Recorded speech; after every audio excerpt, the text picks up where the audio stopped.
Hello and welcome to Breaking Bad, Schedule 1, or more like scheduling my deals, you get it, cause I'm getting rich. Schedule 1 is an immersive drug dealing simulator game, where you make your own drugs and get into police shootouts. Because the urge to kill is too strong, and a revolver with a combination of schizophrenia, and me personally, is a recipe for disaster. The game starts with you waking up in an RV. Breaking Bad reference? Jesse! Mr. White, kiss me. I apologize, university has done irreversible damage to my mental state. And we are in the desert just like in Breaking Bad. Jesse, we need to make a cake. The prologue introduces us to the basics, but in the end our Uncle Nelson gets caught by the police and we leave with the RV to another city. New life in Breaking Bad. Here is a tip before you leave the RV. Harvest all the wheat and get the stuff from the shelf. It's a nice start. Uncle Nelson calls us and tells us to get some money he left in the city cause we are brokey. After getting the money, it's time to get your first place to make your drugs. All great businesses start from humble beginnings. Go to your boy Dan, tell him you're drug dealing and get a free speed grow. When everything is stationed, Boog buy some OG Kush and start harvesting wheat. Then continue selling the wheat cause it's the best wheat to sell, but we have no customers. So the first thing we need to do is give out free samples. If they don't like it, steal the bat from the basketball area and beat the shit out of them. Grab their body and dump it into the ocean. If the police see you, run and hide in a dumpster. We still don't have a gun to fight back. Second stage of making money. Let your customers make deals and always up the price. Scamming is not an option, it's mandatory. If they try to lowball you, knock them out and then fuck the whoa, Mr. Y! Jesse, I'm horny!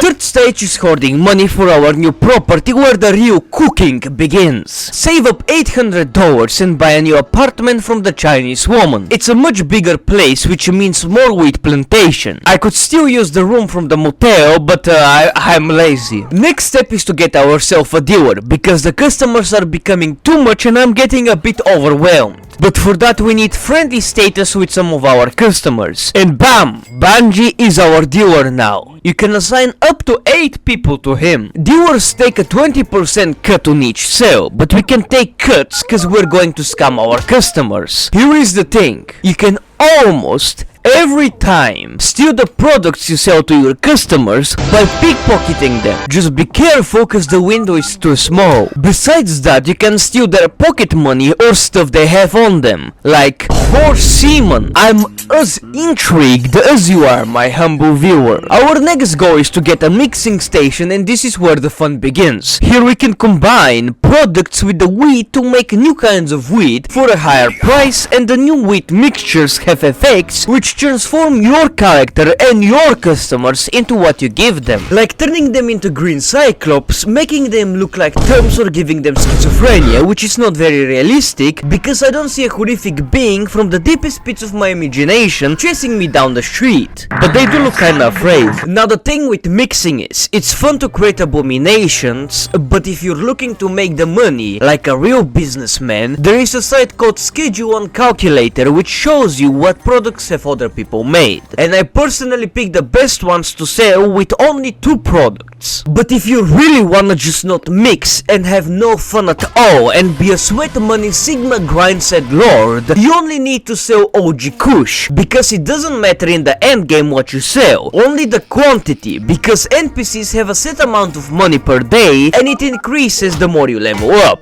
And to make even more money, sell drugs at night when curfew is up. Every night there will be a curfew late at night where it only affects you and nobody else, because the police hate you. The policemen can only see you when you are in front of them. They do not react to whatever you do behind them. And during the daylight, the police will search you, so try to avoid them as much as possible. But if they start searching you, just hold left click on a product to hide it. But if they catch you, run far away and hide in a dumpster. They'll forget that you ever existed after some time. Selling during curfew gives gives you a nice beefy bonus, and the good thing is that time stops after 4 AM, so your deals won't go away when you do them late at night. There is a bonus for delivering before the deal starts or at the start of it, but it's mainly during the day. You can cheese it to get both of them, but it's not really worth it. Whenever you unlock the second version of the mixing station, buy it, because mixing everything with hand is pain, and you can mix stacks at the better version. For you to grow bigger, you need to know your business opportunities. We have a real estate agent who sells you property. There are two types you can buy: personal and business. The personal is your property in which you can make your operations. For our first one, for our humble start, we're going the bungalow. It's big and you can do a lot there. The business buildings are where you're going to launder your money, because the ATM has a $10,000 deposit limit every week.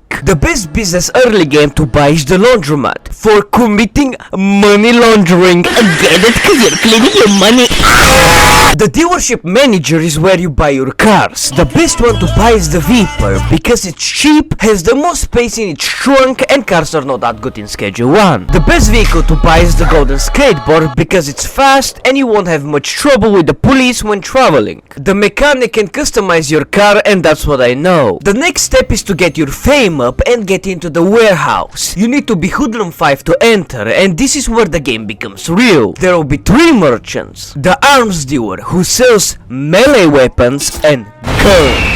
The merchants who sells you advanced equipment. I would suggest you, if you can, to buy AirPods to replace the grow tents, and you need to buy a rack and a light because it won't grow. As well, lights make the plants grow faster. They will be very useful when you get workers, but about that later. Another thing you can buy from him is the chemistry station and the oven to cook meth.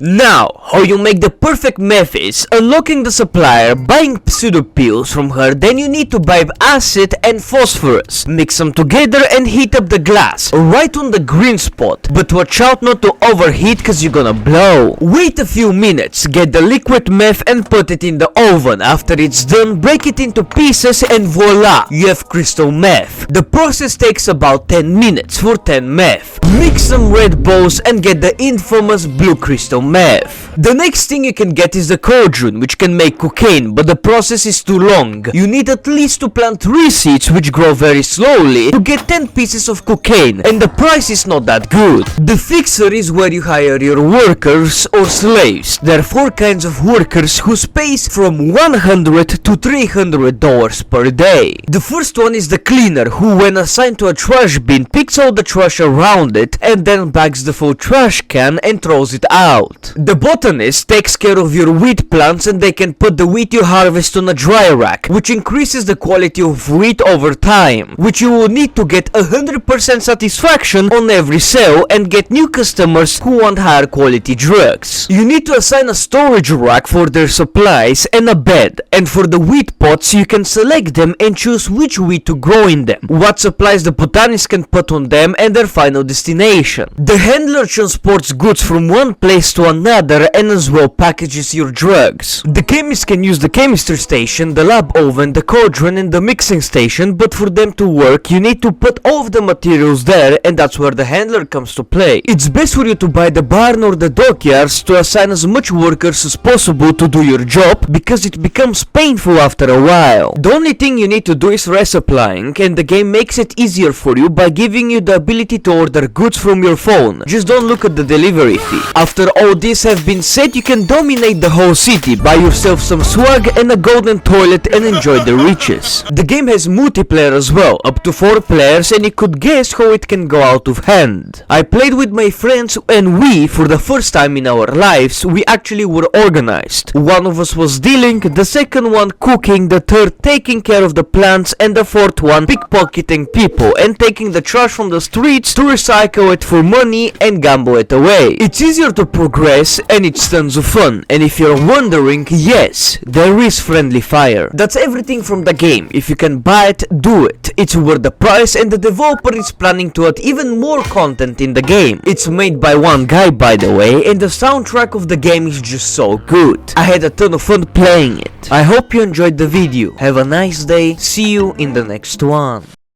Connection terminated.